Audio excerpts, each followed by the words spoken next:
ನಮ್ಮಲ್ಲಿ 2 ವರ್ಷದ್ದು ಡಾಟಾ ಇದೆ. ಇದರಲ್ಲಿ 507 ಕೇಸು ನಮ್ಮ ಹಾಸನ ಜಿಲ್ಲೆಯಲ್ಲಿ ಹೃದಯಾಘಾತಕ್ಕೊಳಗಾಗಿ ಟ್ರೀಟ್ಮೆಂಟ್ ತೊಗೊಂಡಿದ್ದಾರೆ. ಮತ್ತು ಇದರಲ್ಲಿ 20 ರಿಂದ 30 ವರ್ಷಕ್ಕೆ ಸಂಬಂಧಪಟ್ಟಂಗೆ 14 ಜನ, 30 ರಿಂದ 40 ವರ್ಷಕ್ಕೆ ಸಂಬಂಧಪಟ್ಟಂಗೆ 40 ಜನ, ಮತ್ತು ಎಬೋವ್ 70 ಇಯರ್ಸು 136, ಹಂಗೆ ಏಜ್ ವೈಸ್ ಇದೆ. ಮತ್ತು ಡೆತ್ತು ಎಲ್ಲ ಏಜಲ್ಲೂ ಟೋಟಲ್ಲು 2 ವರ್ಷದಿಂದ ಒಂದು 140 ಡಾಟಾ ನಮಗೆ ಸಿಕ್ಕಿದೆ. ಮತ್ತು ಇತ್ತೀಚೆಗೆ ಮಧ್ಯವಯಸ್ಕರಲ್ಲಿ ಮತ್ತು ಯುವಕರಲ್ಲಿ ಹೃದಯಾಘಾತಕ್ಕೆ ಸಂಬಂಧಪಟ್ಟಂಗೆ ಹೇಳ್ಬೇಕಂತ ಹೇಳಿದ್ರೆ ನಿಯಮಿತವಾಗಿ ನಾವು ಏನಂತ ಹೇಳಿದ್ರೆ ಆರೋಗ್ಯ ತಪಾಸಣೆಗಳನ್ನ ಮಾಡಿಸ್ಕೋಬೇಕಾಗುತ್ತೆ ಪ್ರತಿಯೊಬ್ಬರೂ. ಮತ್ತು ಆರೋಗ್ಯ ಶೈಲಿ ಬದಲಾವಣೆಯೂ ಬಹಳ ಮುಖ್ಯ. ಮತ್ತು ವ್ಯಾಯಾಮ ಮಾಡುವಂಥದ್ದು, ಮತ್ತು ಯೋಗ ಮಾಡುವಂಥದ್ದು, ಮತ್ತು ಫಿಸಿಕಲ್ ಎಕ್ಸಸೈಸ್ ಅಂತ ನಾವು ಹೇಳ್ತೀವಿ, ಅದು ಮಾಡುವಂಥದ್ದು ಬಹಳ ಮುಖ್ಯವಾಗಿ ನಾವು ಇದು ಮಾಡ್ತೀವಿ. ಮತ್ತು ಜಂಕ್ ಫುಡ್ಸು, ಇವತ್ತು ಯುವಜನತೆ ಧೂಮಪಾನ ಮಾಡೋದು, ಮದ್ಯಪಾನ ಯಥೇಚ್ಛವಾಗಿ ಮಾಡುವಂಥದ್ದು, ಮತ್ತು ಗುಟ್ಕಾ ಇದೆಲ್ಲ ಒಂದು ಕಾರಣನೇ ಅಂತ ಹೇಳ್ಬೋದು. ಮತ್ತು ಕಾಲಕ್ಕೆ ನಿಯಮಿತವಾಗಿ ಹೃದಯ ತಪಾಸಣೆನ, ಆರೋಗ್ಯ ತಪಾಸಣೆನ ಮಾಡ್ಕೊಬೇಕು ಅಂತ ನಾನು ಈ ಸಮಯದಲ್ಲಿ ಬಯಸ್ತೀನಿ. ಮತ್ತು ನಮ್ಮ ಆರೋಗ್ಯ ಇಲಾಖೆಯಿಂದ ಮುಖ್ಯವಾಗಿ ನಾವು ಏನೇನು ಕ್ರಮ ತೊಗೊಂಡಿದ್ದೀವಿ ಅಂತ ಹೇಳಿದ್ರೆ, ಅವೇರ್ನೆಸ್ ಪ್ರೋಗ್ರಾಮ್ಗಳನ್ನ, EC ಆ್ಯಕ್ಟಿವಿಟೀಸ್ನ ನಾವು ಹಳ್ಳಿಗಳಲ್ಲಿ ಮತ್ತು ಪ್ರಾಥಮಿಕ ಆರೋಗ್ಯ ಕೇಂದ್ರ ಮತ್ತು ಉಪಕೇಂದ್ರ ಲೆವೆಲ್ಗಳಲ್ಲಿ ನಾವು ಮಾಡಬೇಕು. ಮನೆ ಭೇಟಿ ಕೊಟ್ಟಾಗಲೂ ಸಹ ನಾವು ಅದನ್ನು ಮಾಡಬೇಕು ಅಂತ ಅಂದ್ಕೊಂಡಿದ್ದೀವಿ. ಯಾರೂ ಎದುರ್ಕೊಳ್ಳುವಂಥದ್ದೇನಿಲ್ಲ, ಬಟ್ ಕಾಲಕ್ಕೆ ಹೃದಯ ತಪಾಸಣೆ ಮಾಡಿಸ್ಕೊಳ್ಳುವಂಥದ್ದು, BP ಚೆಕ್ ಸಿಂಪಲಾಗಿ BP ಚೆಕ್ ಮಾಡಿಸ್ಕೊಳ್ಳುವಂಥದ್ದು, ಯಾವುದೇ ರೋಗ ಲಕ್ಷಣ ಎದೆ ನೋವು ಕಾಣಿಸ್ಕೊಂಡ ತಕ್ಷಣವೇ ಹೋಗ್ಬಿಟ್ಟು ECG ಮಾಡಿಸ್ಕೊಳ್ಳುವಂಥದ್ದು, ಇವೆಲ್ಲ ಮಾಡಿಸ್ಕೊಂಡ್ರೆ ನಾವು ಇದನ್ನು ತಡಿಬೋದು ಅಂತ ಅಂದ್ಕೊಂಡಿದ್ದೀವಿ. ನಮ್ಮ ಜಿಲ್ಲೆಯಲ್ಲಿ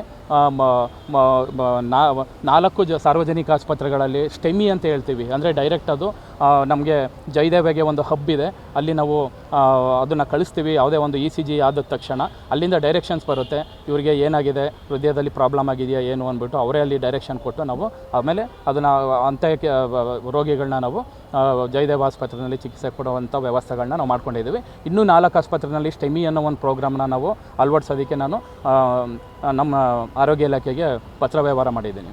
ಸರ್, ಇತ್ತೀಚೆಗೆ ಮೇ ಮತ್ತು ಜೂನಲ್ಲಿ 13 ಪ್ರಕರಣ, ಅದು ಯೂತ್ಸ್ ಎಲ್ಲ ಇದ್ದಾರೆ ಸರ್. ಅದರಲ್ಲಿ 13 ಜನದಲ್ಲಿ ಎಲ್ಲ ವಯಸ್ಸಿನವರು ಇದ್ದಾರೆ.